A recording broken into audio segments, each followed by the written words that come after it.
शुरू कर रहे हैं हम 10th क्लास की बायोलॉजी। उर्दू मीडियम है जी। अल्लाह ताला इस किताब से हमें इल्म हासिल करने की और इस इल्म से रिज़्क़ हलाल कमाने की तौफ़ीक़ अता फ़रमाए जी। इसके चैप्टर्स हैं। सबसे पहला सेक्शन इसका देखेंगे वो है ज़िंदगी के अफ़ाल।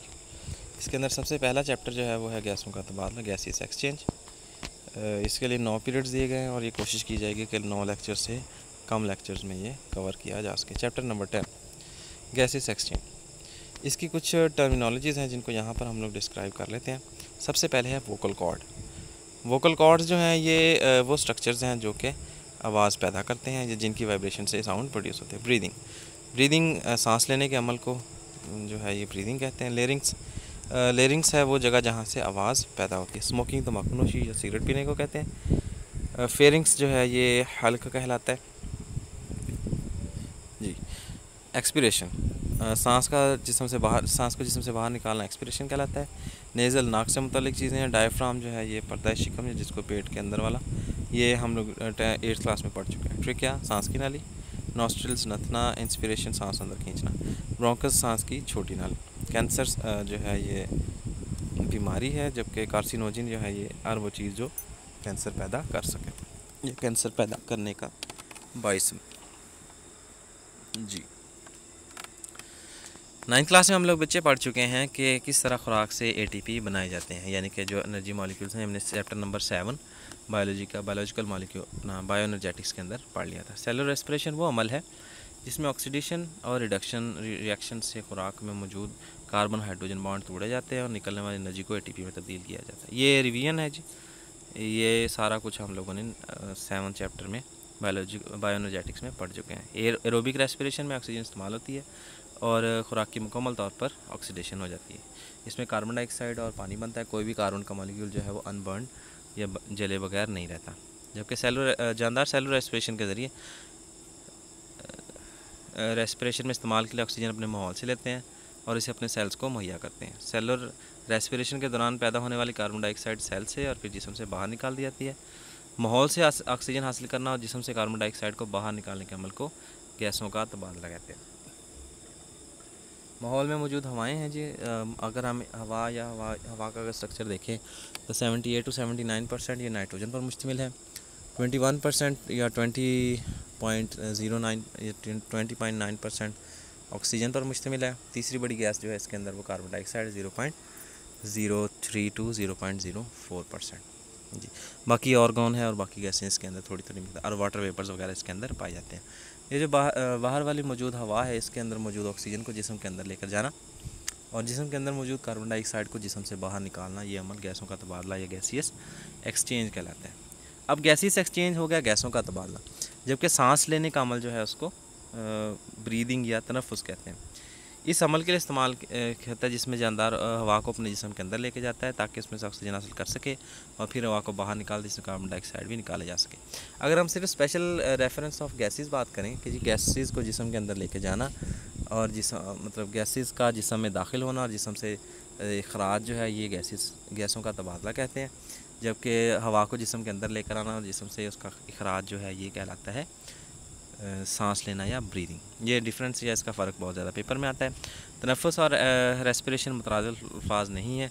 रेस्पिरेशन जो है ये एक मैकेनिकल यानी कि ये हरकत वाली और बायोकेमिकल अमल होता है, जबकि तनफ़ुस सिर्फ़ और सिर्फ मैकेनिकल यानी कि फ़िज़िकल अमल होता है। जैसे हम लोग सांस लेते हैं तो हमारे सांस जब हम लोग फूलाते हैं अपना तो हमारे जिस्म के अंदर कुछ फ़िज़िकल तब्दीलियाँ होती हैं।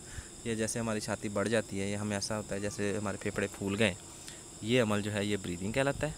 जबकि बायोकेमिकल्स और उन गैसों का एक दूसरे के साथ जो है वो इंटरचेंज होना या डिफ्यूजन वगैरह, ये सारे जो हैं ये रेस्पिरेशन कहलाते हैं। और उस ऑक्सीजन की बर्निंग वगैरह ये सारी रेस्पिरेशन के अंदर आती है जी। पौधों में गैसों का तबादला। पौधों में गैसें के तबादले के लिए सबसे पहले एक चीज़ जो है वो इसका ज़रिया होती है जी कि जो छोटे पत्ते हैं, ये छोटी उम्र के तने हैं कि इनकी सरफेस जो है या एपिडर्मिस जो है ये बहुत ज़्यादा सॉफ्ट होती है, तो इनके ऊपर जो मौजूद क्यूटिकल है उसके ज़रिए क्या करते हैं ये अपनी गैसों का तबादला करते हैं। माहौल से गैसों के तबादले के लिए पौधों में मखसूस ऑर्गन या सिस्टम तो मौजूद होते नहीं हैं, पूरे के पूरी बॉडी के ऊपर ही जो है वो उसके स्ट्रक्चर्स होंगे जिनके ज़रिए वो गैसों का तबादला कर सकेंगे। पौधे का हर सेल माहौल से गैसों का तबादला अपने तौर पर अपने हिसाब से करता है जितनी उसको ज़रूरत होती है। पत्तों और छोटी उम्र के तनों में एपिडर्मिस में स्टोमेटा मौजूद होते हैं। इन सुराखों के ज़रिए ये छोटे छोटे सुराखनुमा स्ट्रक्चर्स होते हैं जिनके ज़रिए क्या होता है, माहौल के साथ गैसों का तबादला होता है। पत्तों के अंदरूनी सेल यानी कि मीज़ोफिल सेल और तनों के सेल्स के माबैन खाली जगह होती हैं जी, जिनको एयर स्पेसिस कहते हैं। ये एयर स्पेसिस क्या करती हैं, गैसों के तबादले में मदद देती हैं जी। देखें ये मीज़ोफिल सेल हैं जी, दरमियानी सेल्स हैं कि क्यूटिकल बैरूनी तय है जी, बालाई एपिडर्मिस ऊपर वाली एपिडर्मिस है और ज़ेरी एपिडर्मिस या नीचे वाली एपिडर्मिस। गार्ड सेल जो हैं ये गार्ड सेल हम गार्ड्स जो होते हैं वो प्रोटेक्शन के लिए होते हैं, तो यहाँ पर गार्ड सेल जो हैं ये स्टोमेटा या उस ओपनिंग की प्रोटेक्शन के लिए मौजूद होंगे जी। ये एक पत्ते में गैसों का तबादला जो है उसको दिखाया जा रहा है। क्यूटिकल हमेशा ज़्यादातर केसेस में क्यूटिकल जो है ये क्या करती है, ये प्रोटेक्शन का काम करती है और इसके जो है वो एपिडर्मिस के नीचे मौजूद मीज़ोफिल सेल्स के दरमियानी स्पेसेस जो हैं ये स्टोमेटा की ओपनिंग और क्लोजिंग को सपोर्ट करते हैं जी। पत्तों के सेल दो मुख्तलिफ हालात का सामना होता है। दिन के वक्त जब देखते हैं कि पत्तों के मीज़ोफिल सेल्स जो हैं वो फोटोसिंथेसिस और रेस्पिरेशन साथ साथ कर रहे होते हैं। अब ये दोनों प्रोसेस फोटोसिंथेसिस यानी कि जो खुराक बनाने का अमल है और रेस्पिरेशन यानी कि उस खुराक को इस्तेमाल करके एनर्जी प्रोडक्शन का जो अमल है ये दोनों साथ साथ चल रहे होते हैं। इसी तरह सेलुलर रेस्पिरेशन में क्या होता है जी, दोनों अमल क्या हैं जी। फोटोसिंथेसिस में क्या होता है, ये ऑक्सीजन जो है वो सेलुलर रेस्पिरेशन में इस्तेमाल हो रही होती है और इसी तरीके से सेलुलर रेस्पिरेशन में पैदा होने वाली कार्बन डाइऑक्साइड जो है फोटोसिंथेसिस में इस्तेमाल हो रही होती है। लेकिन रात के वक्त फोटोसिंथेसिस का अमल नहीं होता, क्योंकि फोटोसिंथेसिस के लिए जो सबसे बेसिक एलिमेंट है वो फोटोन है या सनलाइट है। रात के वक्त सनलाइट नहीं होती, इसलिए फोटोसिंथेसिस का अमल नहीं हो रहा होता। तो पत्तों के सेल्स जो स्टोमेटा के ज़रिए माहौल से ऑक्सीजन ले रहे होते हैं और कार्बन डाइऑक्साइड इस्तेमाल कर रहे होते हैं। इसीलिए रात को दरख्तों के नीचे सोने से मना किया गया है, क्योंकि रात को दरख्त जो है वो ऑक्सीजन इतनी प्रोड्यूस नहीं कर रहे होते, बल्कि कार्बन डाइऑक्साइड का गिलाफ जो है उसको ज़्यादा पैदा कर रहे होते हैं जी। ज़िंदगी का फ़ाल अब लकड़ी रखने वाले वुडी दरख्त तने हैं या बालिग जड़ों की छाल जो है उसके अंदर उनके ऊपर तो छाल होती है। अब छाल के ज़रिए तो तनों से नहीं हो सकती, तो ऐसी छाल जो है वो गैसें और पानी को जज़ब नहीं कर सकती। लेकिन उनके अंदर क्या होता है, छोटे छोटे सुराख बनाए जाते हैं जिनको लेंटिसेल्स कहते हैं। ये सुराख गैसों को गुजरने की इजाज़त देते हैं, ये लेंटिसेल्स कहलाते हैं। ये सुराख जो हैं ये गैसों को गुजरने की इजाज़त देते हैं। छोटी उम्र की जड़ों में गैसें सतह के ज़रिए अंदर और बाहर डिफ्यूज़ करती हैं। ये गैसें जड़ के गिर्द मिट्टी में मौजूद होती हैं। एक्वाटिक पौधे जो हैं ये क्या करते हैं जी, हलशुदा ऑक्सीजन जज़ब करते हैं, कार्बन डाइऑक्साइड भी जज़ब करते हैं जी। आज के लिए बेटा इतना ही। बहुत शुक्रिया आप लोगों का कि आप लोगों ने ये लेक्चर लिया। ये इसी तरीके से स्लोली चलेगा।